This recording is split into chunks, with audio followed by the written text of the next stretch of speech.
আজি আমি ইয়াত আজি 1 ডিচেম্বৰৰ পৰা আমি সদৌ অসম মৃত্যুঞ্জয় কৰ্মচাৰী সন্থাৰ ফালৰ পৰা সমূহ কৰ্মচাৰী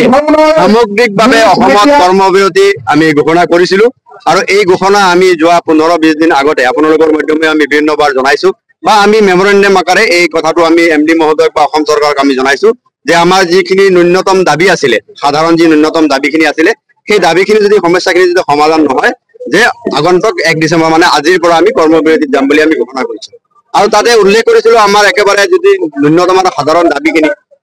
আমি প্ৰায় 2008 চনৰ পৰা আজি 17 বছৰৰ পৰা আমি এই 108 সেৱা অসমৰ ৰাইজৰ কাৰণে আমি সেৱা প্ৰদান কৰি আহিছো আমি আমাৰ সোণোৱালী যৌৱন আমাৰ জীৱন এই সেৱাটোত আমি উৎসৰ্গা কৰিছো আমি প্ৰত্যেকবাৰে কৈছো যে আমি হেয়া লাগিলে কোভিড মহামাৰীয়ে হওক বা যিকোনো অসমৰ প্ৰাকৃতিক বা মানৱ সৃষ্ট দুৰ্যোগতে হওক সেই দুৰ্যোগত আমি প্ৰথম লাইনৰ যোদ্ধা হিচাপে আৰু চৰকাৰে আমাক বিভিন্ন সময়ত ঘোষণাও কৰিছে যে 108ৰ কৰ্মীসকল প্ৰথম লাইনৰ যোদ্ধা আমি প্ৰথম লাইনৰ যোদ্ধা হিচাপে যিকোনো ধৰণৰ সময়ত আমি কিন্তু সেৱা আগবঢ়াই আহিছো কিন্তু আজি 17 বছৰৰ পৰাই এই প্ৰথম লাইনৰ যোদ্ধাসকল কিন্তু বিতাড়িত হৈ আছে বা তেওঁলোকৰ যি সাধাৰণ সমস্যা আছিল সেই সমস্যাখিনি কিন্তু সমাধান হোৱা নাই আমাৰ সমস্যাখিনি কি আছিল আমাৰ দাবীখিনি কি আছিল যে আমি অসম চৰকাৰ ভাৰত চৰকাৰ বা শ্ৰম আইন মতে এজন শ্ৰমিকে 8 ঘণ্টা ডিউটি কৰিব লাগে 8 ঘণ্টাতে যদি বেছি ডিউটি কৰে তেওঁৰ অতিৰিক্ত 2 গুণ মজুৰি তেওঁ পাব লাগে কিন্তু দুৰ্ভাগ্যবশতঃ আজি 17 বছৰৰ পৰা আমি 12 ঘণ্টা ডিউটি কৰিছো মাত্ৰ 10 ঘণ্টাৰ মজুৰি পাইছো অতিৰিক্ত 2 ঘণ্টা আমি মজুৰি পোৱা নাই আমাৰ ইয়াৰ সতীৰ্থসকলে 9 ঘণ্টা ডিউটি কৰিছে 8 ঘণ্টাৰ মজুৰি পাইছে 1 ঘণ্টা তেওঁলোকে মজুৰি পোৱা নাই গতিকে এই যে অতিৰিক্ত কামৰ মজুৰি সেই অতিৰিক্ত কামৰ মজুৰি আমাক লাগে সম কামৰ সম মৰ্যাদা যোগ্য দেওয়া হয় 2 নম্বৰ কথাটো হল যে আমি 17টা বছৰ এই সেৱাত অতিবাহিত কৰিছো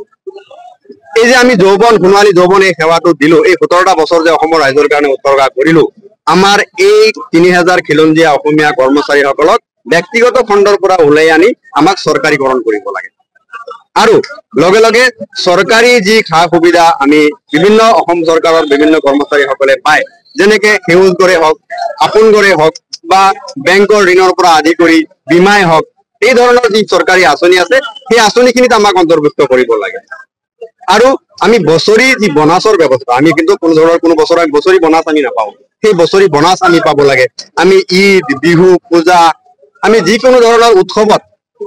আমি ছুটি নাপাওঁ আমি সেই উৎসৱতো কিন্তু আমি আমাৰ কৰ্তব্যত থাকিব লাগে গতিকে সেই উৎসৱৰ যি বনাছ সেই বনাছ আমি পাব লাগে গতিকে এনেকুৱা একেবাৰে সাধাৰণ এজন কৰ্মচাৰীৰ যি নৈতিক অধিকাৰ মৌলিক অধিকাৰ সেই অধিকাৰখিনি বিচাৰি আমি কিন্তু বিভিন্ন সময়ত আমাৰ দাবীখিনি উত্থাপন কৰি আহিছিলো কিন্তু আমি প্ৰত্যেকবাৰে উপেক্ষিত হৈ আহিছো আৰু সেইবাবে আমি অসমবাসীৰ ওচৰত ক্ষমা বিচাৰি যে আমি অনিষ্টা স্বত্বেও আজি আমি সবেই ইয়াত মন্তৰত দুখ পাইছো যে আমি অসমক ৰাইজক এই সেৱা প্ৰদান কৰিব পৰা নাই কিন্তু তৎসত্বেও আমি আমাৰ জীৱন ৰক্ষাৰ বাবে আমাৰ জীৱিকাৰ বাবে আমি আমাৰ এই কাৰ্যসূচী পালন কৰিব লগা হ'ল আৰু আমাৰ এই সমস্যা সমাধান নোহোৱালৈকে অনিৰ্দিষ্ট কাললৈকে এই কৰ্মবিৰতি আমি কাৰ্যসূচী আমি পালন কৰিব